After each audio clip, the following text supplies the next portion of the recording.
Magandang umaga po sa inyong lahat, mga kapatid. Good morning. So, we thank God, we praise and thank God for this wonderful day that we have, even though medyo maulan po sa labas, tsaka mabaha po yung mga daan po natin, but we thank God, no, na kahit anumang hadlang, nakapunta po tayo dito, and we could have this mainit na pagsamba sa ating Panginoon. Amen for that? Amen. So this morning, we are still on that topic na pinag-usapan po natin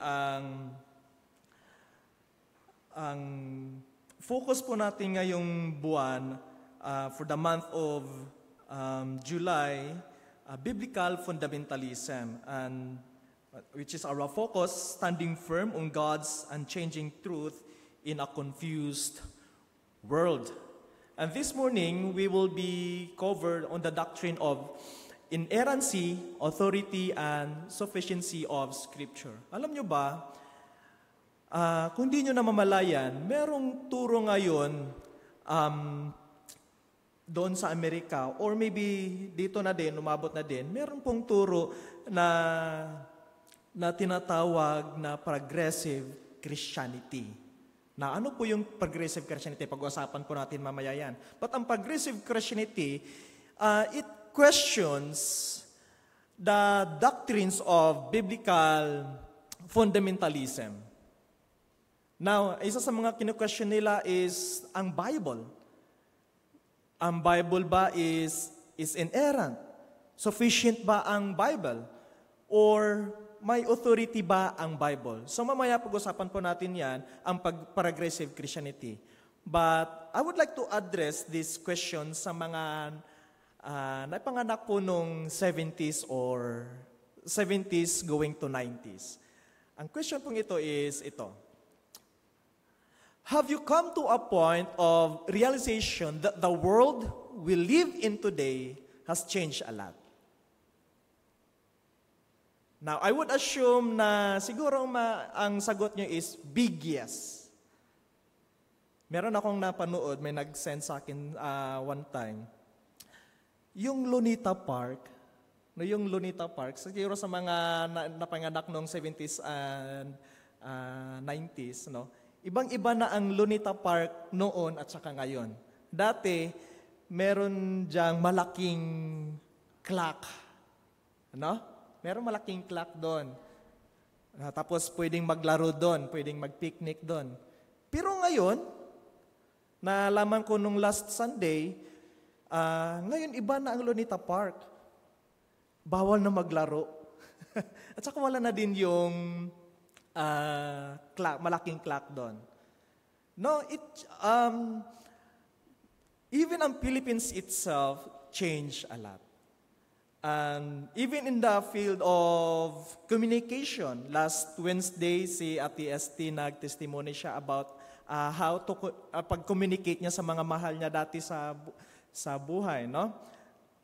Pumupunta pa siya ng post office, tsaka maggastos pa para magpadala ng kanyang letter, no? Sa ibang lugar, sa ibang bansa. Pero ngayon, cellphone na lang, pag-click-click lang, pag-tap mo na, okay na. Indeed, even ang communication natin changed a lot. And even ang mga bata ngayon, no, medyo nag-iba na din. Nag-change na din. Dati, ang mga bata sumusunod sa mga magulang. Ngayon, ano na? Ang mga magulang na ang sumusunod sa mga bata. Indeed, it changed a lot.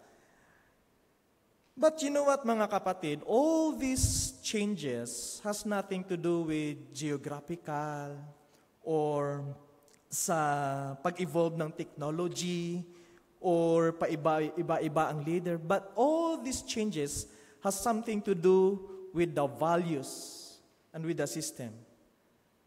Ang values ng mga tao ngayon change a lot. Ang sistema ng mga tao ngayon change a lot.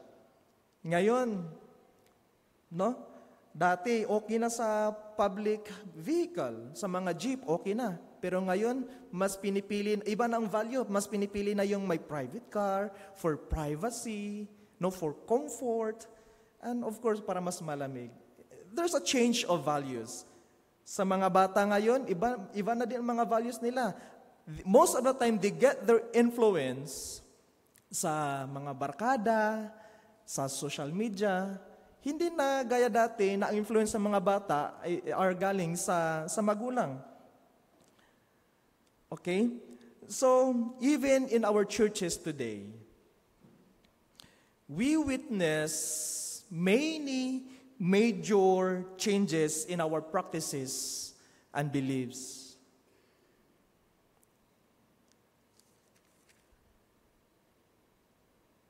Okay?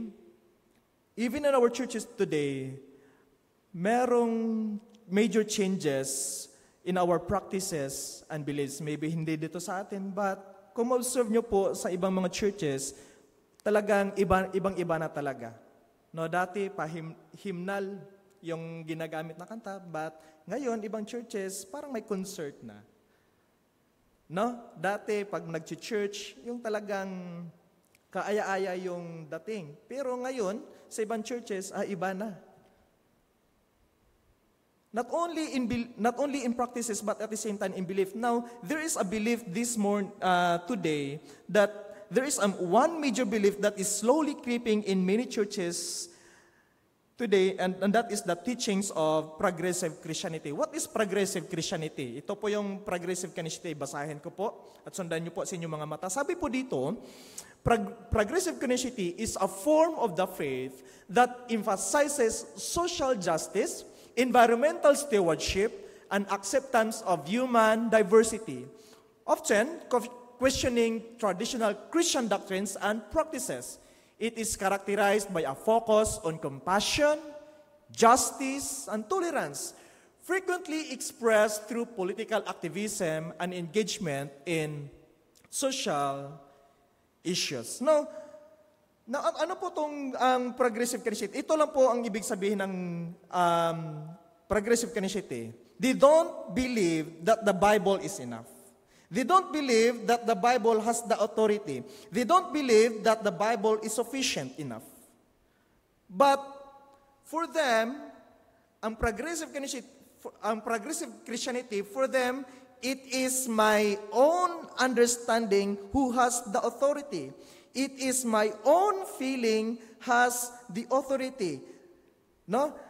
Dapat ipaglaban ko kung ano man ang tama para sa akin. The Bible is hindi tama, may mali, but ang tama is yung pananaw ko, is yung belief ko. Ito po yun ang progressive Christianity. So, para sa kanila, ang Bible is makaluma. No? Ang Bible is para doon lang sa mga Bible times. Ang Bible ngayon is hindi na applicable sa pangyayari ngayon. Ang Bible ngayon has hindi na fit yung teachings niya sa pananaw ko ngayon. Ganon po ang view ng progressive Christianity. Now, they firmly believe that the old way of interpreting the Bible has nothing to do with modern way of living. It is non-applicable and unrelated to what matters most. Now, what's happening in the world today. It is not the society who will adjust to the Bible, but it's the Bible who will adjust to the society, and that's progressive Christianity. Now, may mga 3 cases po ako dito na ipapakita kung ano po yung ipinopromote ng progressive Christianity. Case number 1, it promotes reinterpreting the Bible to fit modern values. Kinuha ko po ito sa isang blog, The Holy Kiss by Roger Wolsey. Ito po yung sabi niya. Ito po yung mga view nila about the Bible. This is how they approach the Bible. Number 1, we take the Bible too seriously to read it all literally. For example, sa Old Testament, mababasa po natin yung mga kings doon, marami po silang wife, parang polygamy, mga polygamy. So, when they approach it, ito po yung sabi nila, God allowed polygamy. Okay? So, they take God allowed polygamy, so they stand with polygamy. For example, in marriage, if in the context of marriage, if ang isang tao inside marriage, bawal siyang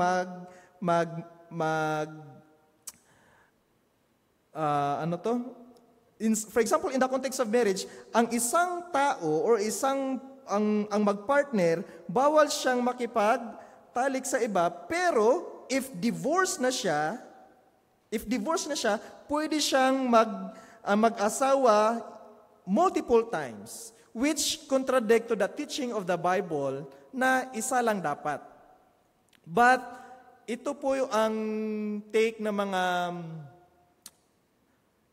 mga progressive Christianity na when they read the Bible, they take it literally. Na for example, sabi doon, if polygamy, then they will live in polygamy. Number 2, sabi po dito, we don't think that God wrote the Bible. We think it was written by fallible human beings who were inspired by, not dictated to by the Holy Spirit. Hence, we don't consider it to be infallible or inerrant. Parang itong ibig sabihin nila, okay? Since the Bible is written by fallible human, since the Bible since the Bible is errant, so itong sabihin nila, so therefore, the Bible has no authoritative. The Bible is not a guide for daily living because it has flaws, it's just another written by human mind.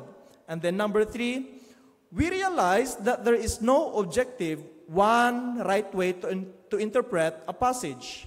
And we recognize that there is no reading of any text, including the Bible, that doesn't involve interpretation. We also realize that each person interprets the text via own personal experiences, education, upbringing, social political context, and more. So, sa pagbasa ko ng Biblia, kung anong pag-intindi ko, yun na yun. Sa pagbasa ko ng Biblia, para sa kanila, sa pagbasa ko ng Biblia, kung ano ang sinasabi ng society, yun na yun. Sa pagbasa ko ng Biblia, kung ano ang sinasabi ng magulang ko, maybe, kung ano ang tingin nila, yun na yun. So, they question the authority of the Bible. They question the sufficiency of the Bible. So, may isang tao na ito po yung sabi niya. Next slide, please. Si Richard Rohr, isa sa mga prominent na teacher ng progressive Christianity. Sabi dito, the Jewish scriptures which are full of anecdotes of destiny, failure, sin, and grace offer almost no self-confident philosophical or theological conclusions that are always true. We have 4 conflicting versions of life of Jesus in Matthew, Mark, Luke, and John. There is no clear theology about God. Jesus or history presented despite our attempt, there is. So sabi niya, kahit nga yung Bible, iba-iba ang pananaw nila about Jesus Christ. Si Mark, iba ang sabi niya about Jesus Christ. Si Matthew, iba din. So, para sa kay Richard Rohr, sabi niya, kahit even ang mga writers, nagko-contradict each other, parang nag-away-away sila, parang ganun. So, sabi niya, so this is how he takes the Bible. He is saying the entire Bible does not support each other. It is entirely contradicting each other, and it leads him to think that you can reject Jesus, You can reject scriptures and you can reject preachers. Now, because it promotes interpreting the Bible to fit modern values, ito po yung mga harm na maaring idudulot nito. Number one, this kind of approach shape individual to define the Bible according to their individual preferences rather than divine authority and potential weakens church foundation.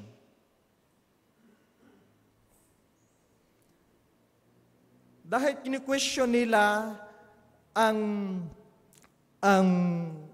theology of the Bible, and potentially it weakens church foundation because they have their own interpretation of the Bible. Number two, balik po. Number two na harm na may kukos ito, it rejects the inerrancy and authority of the Bible.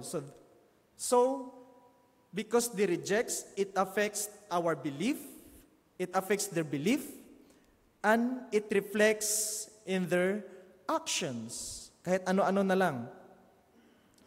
Kung naalala nyo po, merong isang news dati sa na ipalabas sa media na isang church na nasunog. No? Yung nasunog na church.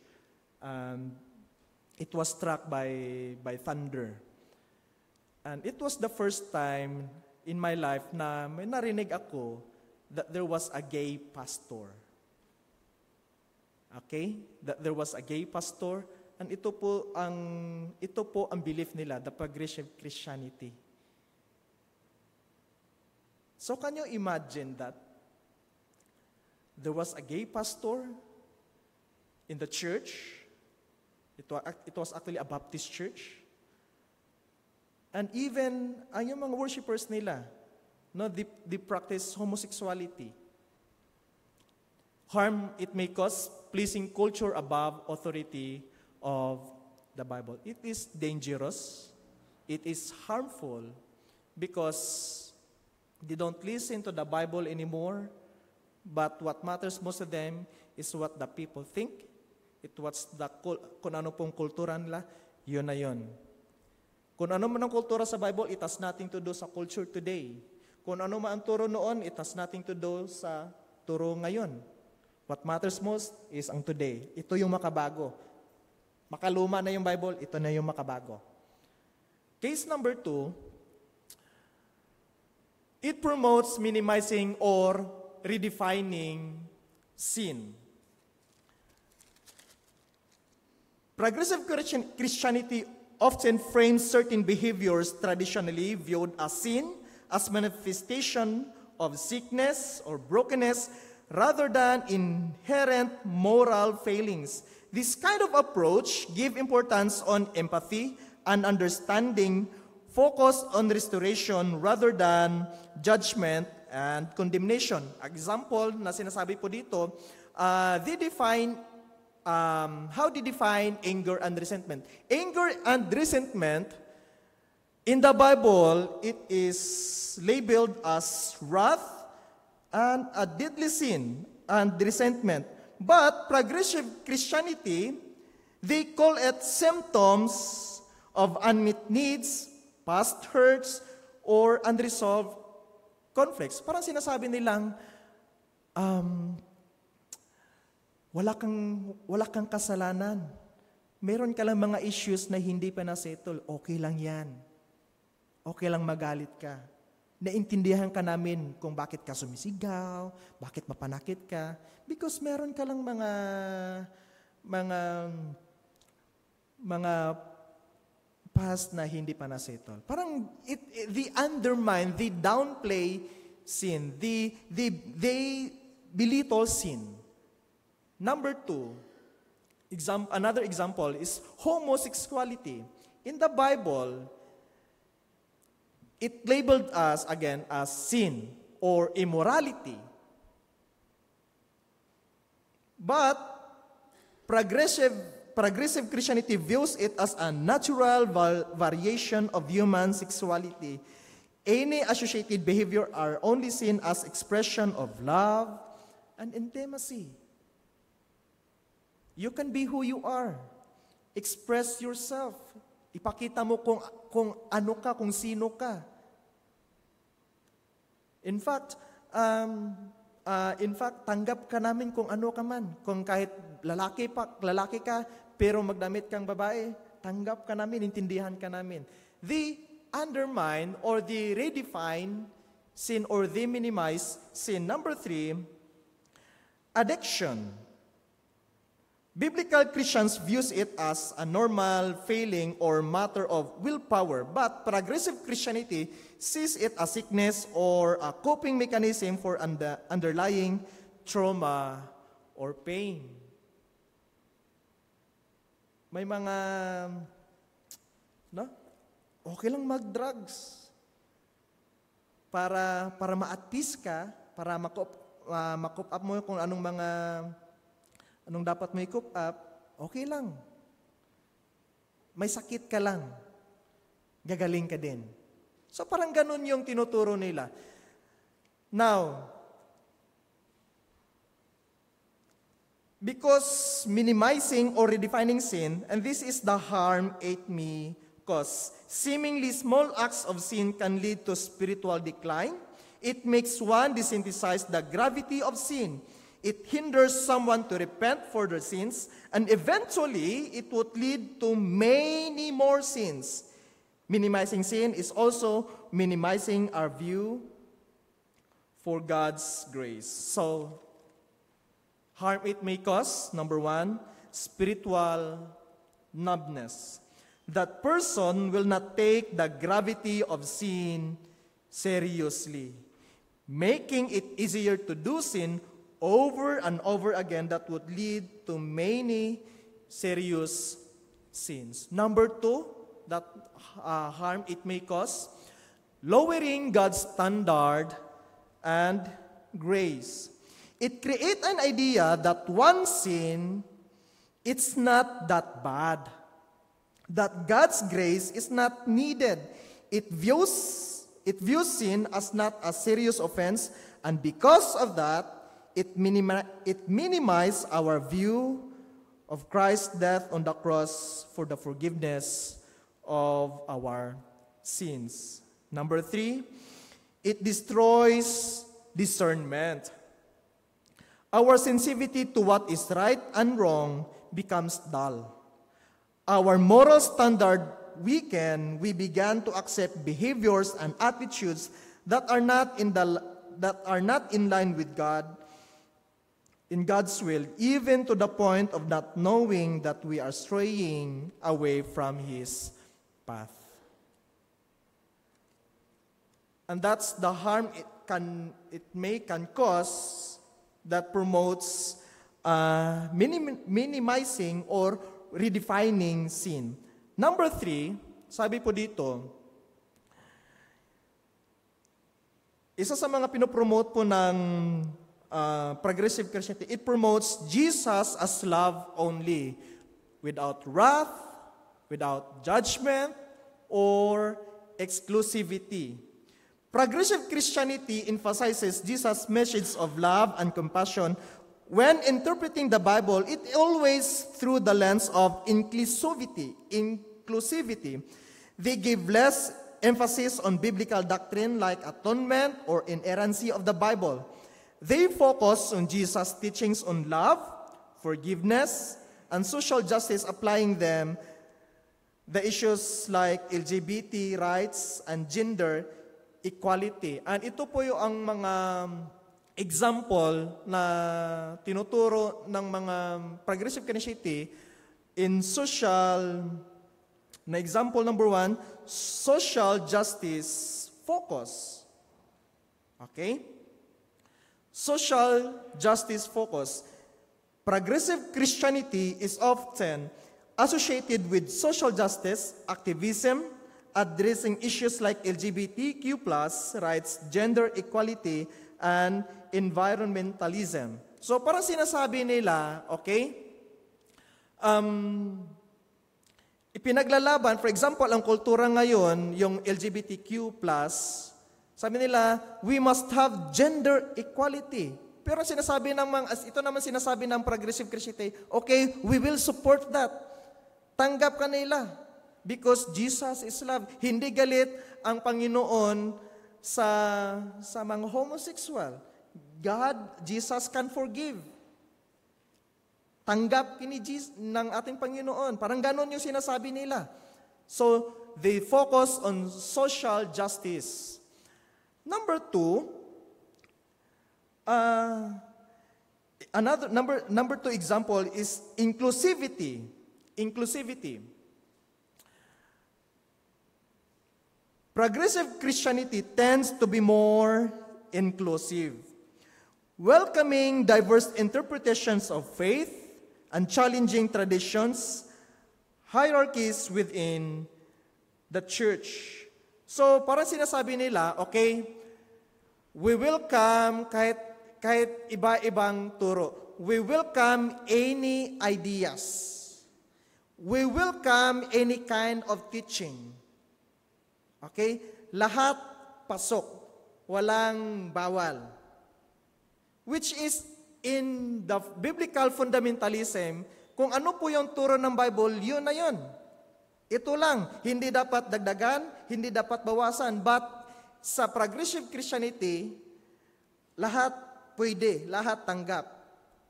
Kahit it is against in the Bible, as long as it is fight by many, then it is okay. And then, alternative views on Jesus. Progressive Christianity views Jesus as moral example or a revolutionary figure or a symbol of love and compassion rather than focusing solely on his divinity. So they have other view of Jesus.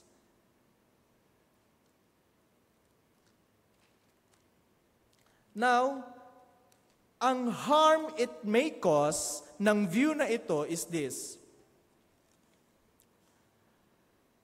Misinterpretation of love.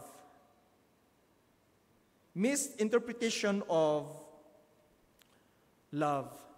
Bible describe that Jesus love, that Jesus is love, that Jesus love is both passionate and justice.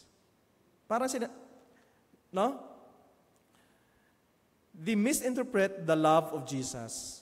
Parang iniisip nila, okay, Jesus can forgive, Jesus can accept, but at the same time, they forget that also God, Jesus' love is justice. They forget that Jesus died for the sins of many.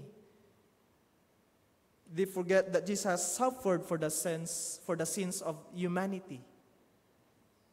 Harm it may cause, false assurance. One-sided message of love can lead people to believe they can continue to believe in sin. Isang sala naman, okay lang yan.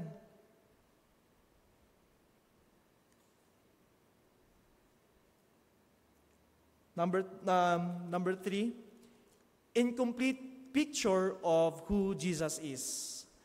Bible presented Jesus as Lord, King, Master. Siya dapat yung nasusunod. Yung mga utos niya dapat ang nasusunod. Yung mga turo niya dapat ang pinapakikinggan. At the same time, Judge and the Son of God. Para sa kanila, okay, Jesus is love, ito lang yun. Jesus is not Judge. Jesus is not King. Jesus is not the Son of God. Parang ganun po yung tingin nila sa Panginoon. Now, may babasahin po ako dito sa Galatians chapter 1 verses 6 to 9. Sinasabi po dito ni Apostol Pablo na mag-ingat po tayo sa mga false teachers. Mag-ingat po tayo sa mga maling turo. Now, at the same time, sina-challenge po tayo dito ni Apostle Paul na we must stand up for the truth. We must defend the faith that we have. Sabi po dito in Galatians chapter 1 verse 6 to 9, I marvel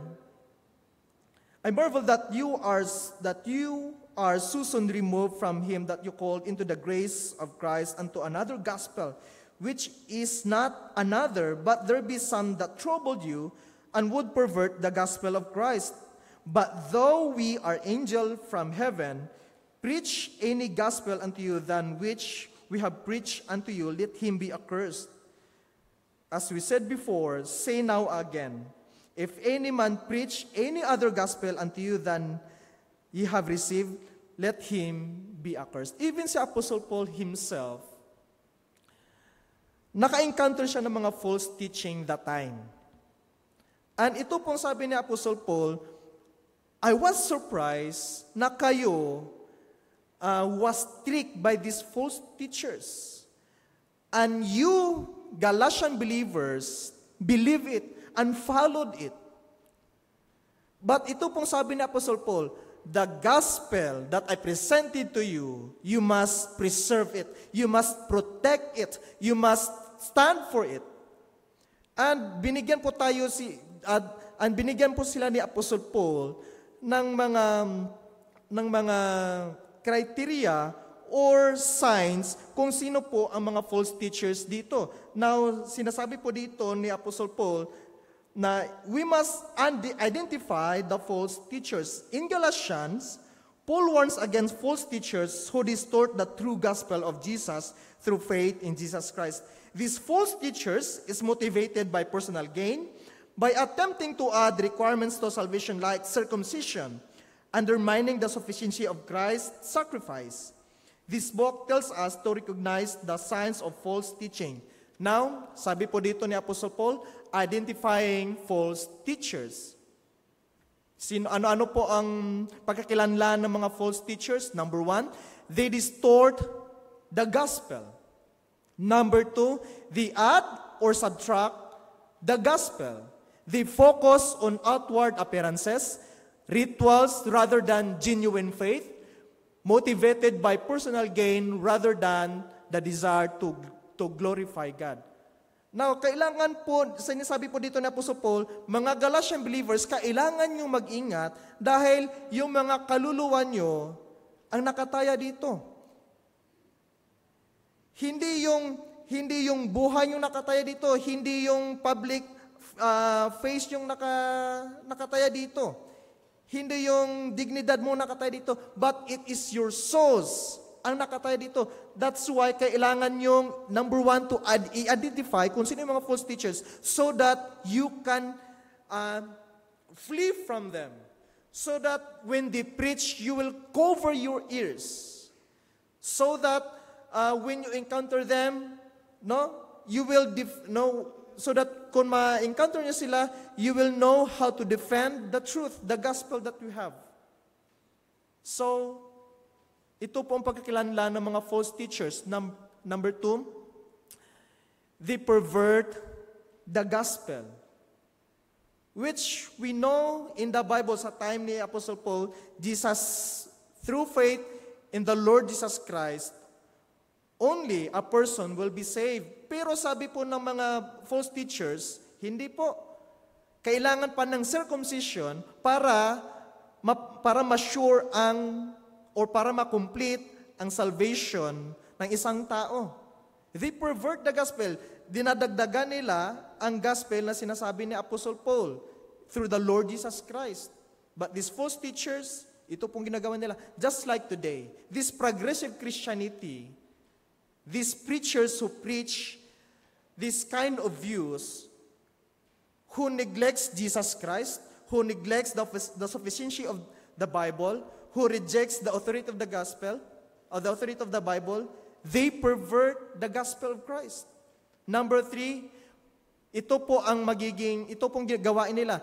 They are pulling away from the true understanding of God's grace. Ito po ang mga false teachers. So, ito po ang nagiging encouragement ni Apostle Paul Paul's encouragement against false teaching. Paul's strong language against false teachers demonstrate the seriousness of false teaching and the importance of remaining steadfast in the true gospel. Sabi ni Apostle Paul, to stand against false teaching, against false teachers, number one, you need to be discerning. Paul's urged believers to be discerning and to test the teaching they were hearing against the true gospel. At the same time, we are encouraged to be aware of the potential for false teachers to infiltrate the church and to be on guard against their deceptive tactics. Ito pong sinasabi ni Apostle Paul, you need to be discerning. You have to test. You have to make it clear kung ang tinuturo ba nila is according sa Bible or not. If it is not, then ikes. If it's in the Bible, then okay. If it's along in the interpretation of the Bible, then okay. But if this interpretation based on their views only, based on their backgrounds only, based on their education only, then it is not. You need to be discerning. Huwag po tayong magpapaloko. Huwag po tayong agad-agad makinig. Ito po ang encouragement ni Apostle Paul. Number 2, adhering the true gospel of Christ. It means to embrace the message of salvation through faith in Jesus Christ, rejecting any false teachings and start living a life that reflects that faith in Jesus Christ. Commit yourself to live a life that reflects Christ's teachings and principles, striving for holiness and righteousness. Hindi lamang po binabasa natin, hindi lamang po pinakikinggan ang salita ng Panginoon, but at the same time, we live the truth. We live the Bible. We strive for holiness and righteousness. We incline our ears to the teachings and principles of Christ. While itong mga false teachers, they are concerned of their outward appearance, fame, money. But sabi na Apostle Paul, we must adhere to the true gospel of Christ. Number 3, in Jude chapter 1 verse 3, ito pong sabi ni Jude para sa lahat ng mananampalataya. Contend for the faith. Dear friends, although I was very eager to write to you about the salvation we share, I felt compelled to write and urge you to be content for the faith that was once for all entrusted to God's holy people. This salvation, ito pong sabi ni Jude, this salvation that we have, we must preserve it. We must protect it. Na may mga tao na tumatake dito, but as Christians, we must contend for the faith. The word content, in Greek word, ipagonizomai, implies, next slide please. Ito po, implies a vigorous struggle or fight, suggesting a need for strong and determined effort in defending the truth. Hindi po sinasabi po dito ni Jude na huwag po nating hayaang atakihin or i-downgrade ang gospel, ang salvation that we have. Hindi po manahimik lamang for peace. Hindi po hayaan na lang natin na pabalik-balik na binablaspheme ang salvation through the Lord Jesus Christ. But sabi ni Jude, no. It's time for us to stand up and speak up the truth. Ipaglaban po natin ang truth. We must fight, suggesting a need for strong and determined effort in defending the truth. Sabi po ni John MacArthur, okay, don't ever water down the gospel. If the truth offends, then let it offend. People who have been living their whole lives in offense to God, let them be offended for a while. Now, mga kapatid, hindi ibig sabihin na if we are trying to defend the truth, nakikipag-away tayo, or we are trying to put them to shame. No, it's not. Because every time they attack the gospel, they attack the Lord Jesus Christ. So it's time for us now to stand up and speak of the truth. The faith refers to foundational truth of Christianity, the core doctrines and belief passed down to every believers through the apostles. It is not just a personal belief, but the whole truth revealed in the scripture that once for all delivered. That faith was fully delivered to the saints. It's complete and doesn't require further revelation or additions. In application number 1. Protect each other from any false teaching. Protect each other from any form of false teaching. Now, we now understand how dangerous it is to be exposed in false teaching. As brothers and sisters in Christ, we must unite as one, stand for the truth, defend the truth together, as written in 1 Timothy chapter 3, verse 15, involved all together by actively identifying and refuting error. Number 2, we need to show more grace sa mga kapatiran natin na na-expose sa mga false teaching or even sa mga false teachers. We need to show more grace. Ang ibig ko pong sabihin, warn a brother or a sister with love and care, especially who are already in false teaching, not with condemnation or judgment. Our aim is restoration, not rejection. The goal should be to restore those who have gone astray, not to simply exclude them. Number 3, be rooted in Scripture. Para po sa atin lahat ng mga mananampalataya, be rooted in Scripture. All believers should be grounded in biblical truth and sound doctrine. We all need to be equipped to discern truth from error by studying His Word. Focus on the gospel, know the gospel better, and that Jesus died and resurrected for many. Number 4 application. Be patient and be persistent. Most of the time, mahirap makipag-deal sa kanila. And most of the time, parang ikaw pa yung napapaaway or inaaway ka. But in application, be patient and be persistent.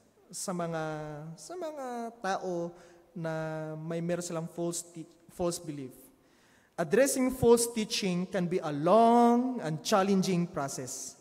It requires patience, prayer, and a commitment to speak truth in love.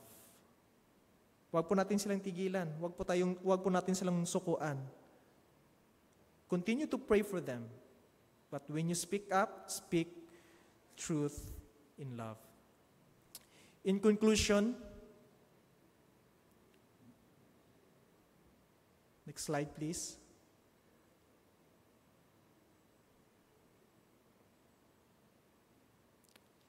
In conclusion, it's crucial to emphasize the importance of discerning truth from error, recognizing the characteristics of false teachers, and protecting oneself and others from their harmful influence. Therefore, study God's Word diligently, test their teachings against biblical truth, and remaining steadfast in faith ultimately ask the guidance of the Holy Spirit in dealing these challenges. Paiba-iba man mga kapatid ang pangyayari sa mundo, even ang practice and belief in some churches, but lagi po nating tandaan, though the world may change, but the Word of God will not change.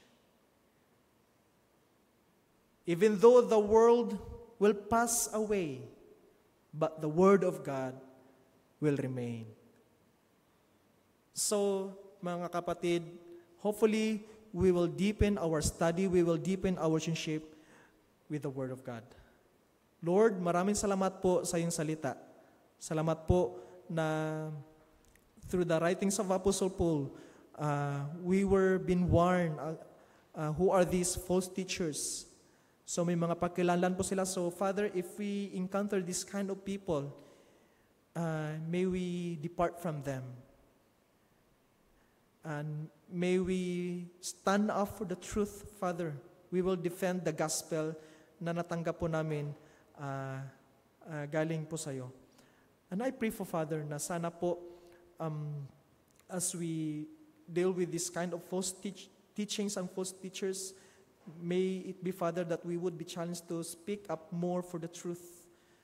I pray, Father, na hindi po namin hayaan na atakihin lamang basta-basta ang truth na meron kami. But Father, we will fight for it. We will struggle for it. We will do our best to defend the truth, Father. And I pray, Father, na lahat po naman nanampalataya would live for you and would acknowledge the authority of the Bible and sufficiency of the Bible in our lives. This is my prayer, Father, in Jesus' name. Amen.